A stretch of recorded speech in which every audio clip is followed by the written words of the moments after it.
What helped me in 2020 to achieve my goal was, so here are the 3 actions that I took in 2020 that really helped me. 4 diabetes lessons that I learned in 2020, coming up in this video. Let's go!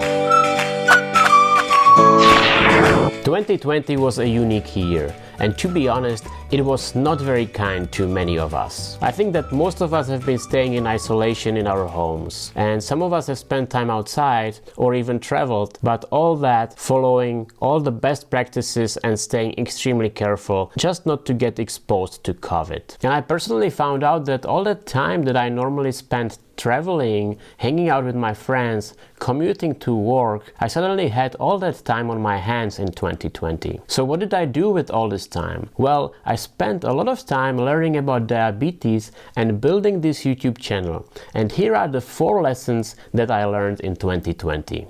Lesson number 1 is that when you want to better manage your diabetes, knowing your why is actually more important than you think. So think about what your why is. Do you want to improve your energy levels because you feel tired all the time? Do you want to have more time on your hands when you get older and avoid any potential diabetes complications? My why in 2020 is that I wanted to help fellow diabetics and all the newly diagnosed out there navigate their diabetes journey. I wanted to share all I learned during the 33 years that I had type 1 diabetes. And I wanted to have my diabetes under control because if my blood sugars are all over the place, what gives me the right to tell the others what to do? And to be honest, I'm not perfect. I'm sure there is many of you who have much better time in range, who have much better A1C, but my A1C this year improved from 6.2 to 5.6%, and for me that's great success. And knowing my why really helped me a lot on this journey. So know your why, no matter what it is. Try to see your goal and try to imagine how it will feel when you reach that goal. Because when you do that, you will be able to fight for that goal and really focus on improving your diabetes management. Lesson number 2.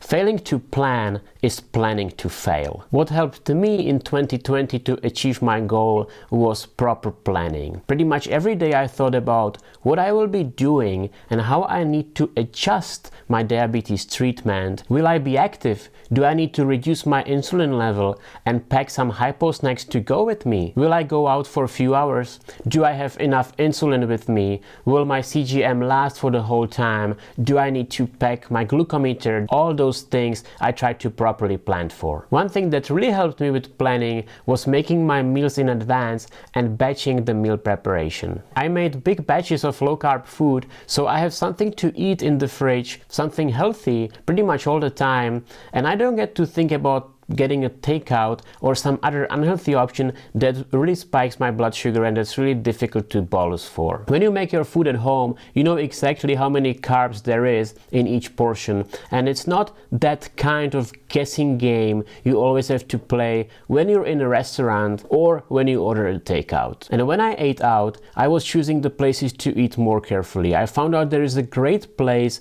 very close to our office with a lunch buffet with quite wide selection of all kinds of food, and many of them are really low carb foods. So this for me is now a to-go place. I go there every day when I'm in the office, and I know this food, this restaurant, it just works because I have so many options and I rarely spike after having lunch in this specific restaurant. And I realize it's not really worth going anywhere else because pretty much everywhere else it's always a guessing game, and I quite frequently get a spike from the meal that I eat in some other places. Another important thing when it comes to planning for a physical activity is to decrease the basal rate before I do anything, and take hypo snacks with me in case I go low, and reduce my basal rate after the physical activity, even during the night after. And I was able to plan all these 3 really well in 2020, which dramatically reduced the number of hypos that I have, and overall it really helps with my overall blood sugar management. And I must say a big help goes to my wife because she always carries those hypo snacks with me since we started planning properly, and it really makes a difference. So really, failing to plan is planning to fail, especially when it comes to diabetes.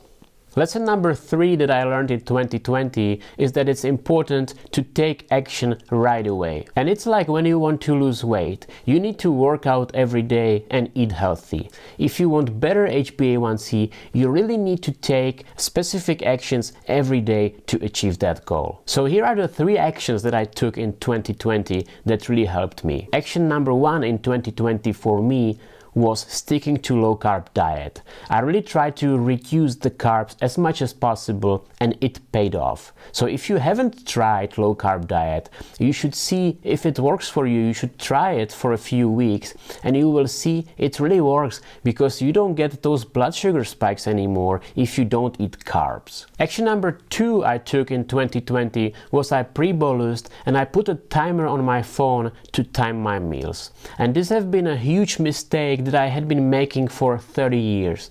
I just took my insulin and I ate right away. I kind of knew I need to allow for the insulin to start working before I start eating, but I always ignored that. Mistake.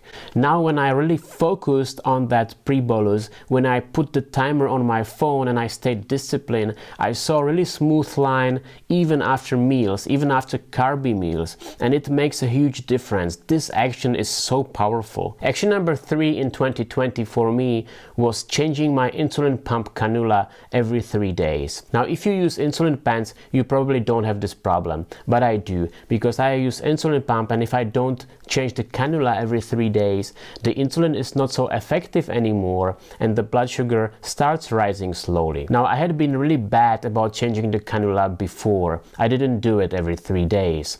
But since I set this as my action point, and since I started doing this, I really saw improvements in my blood sugar control in the longer term. If you struggle with changing the cannula every 3 days too, an easy tip for you again is set the reminder on your phone or on your insulin pump directly if your insulin pump has this function, and it really helps you to stay organized and stay disciplined, focusing on this action point. Lesson number 4 that I learned in 2020 is that surrounding myself with the right people helps me do the right thing. And I want to be completely honest with you here. In the past, I had been hiding my diabetes from other people. I had been doing things secretly, taking insulin somewhere where nobody can see it, checking my blood sugar somewhere when nobody can see me.